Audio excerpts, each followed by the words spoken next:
Bonjour à toutes et à tous. Pour cette semaine, nous allons passer en revue deux des indices boursiers mondiaux, à savoir le S&P 500 et l'Eurostoxx 50, ainsi que les principales matières premières. Nous allons également voir l'évolution de l'euro-dollar.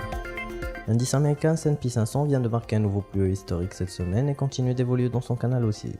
La moyenne mobile 20 et 50 périodes sont haussières. Sur le plan des indicateurs techniques, le MACD s'est retourné à la hausse et l'indicateur stochastique indique que l'on arrive au niveau d'une résistance. Concernant l'indice européen, la tendance haussière marque une pause. Les cours testent la moyenne mobile 20 périodes. On vient d'avoir un croisement baissier sur le MACD sur la stochastique, confirmant une prise de bénéfice au sein des sociétés composant l'indice. La zone actuelle est cruciale pour la poursuite de la hausse. Passons maintenant aux matières premières. Rien de nouveau à signaler concernant le pétrole Brent, la figure en double creux est validée, les indicateurs techniques sont aussi. L'objectif situé à $77 reste valide.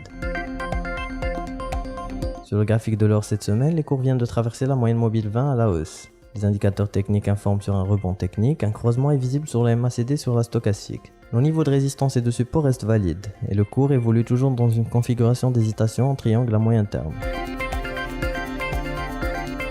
En ce qui concerne l'argent, les cours évoluent dans un range, ils se dirigent vers la bande haute de ce dernier qui coïncide avec la MM50. Le cuivre, quant à lui, est arrivé sur une résistance qui vient de tester 3 semaines de suite sans pouvoir la traverser. La MM20 s'est retournée à la hausse et les indicateurs techniques sont haussiers. La stochastique indique que l'on est sur une zone de résistance. Jetons un œil maintenant sur l'euro-dollar. Les données hebdomadaires de la parité euro-dollar permettent d'identifier une tendance baissière. Les moyennes mobiles sont toutes deux baissières, les indicateurs techniques se sont retournés à la hausse ces dernières semaines, indiquant un rebond dans la tendance baissière de fond. Le rebond risque de se poursuivre encore dans les jours et les semaines à venir.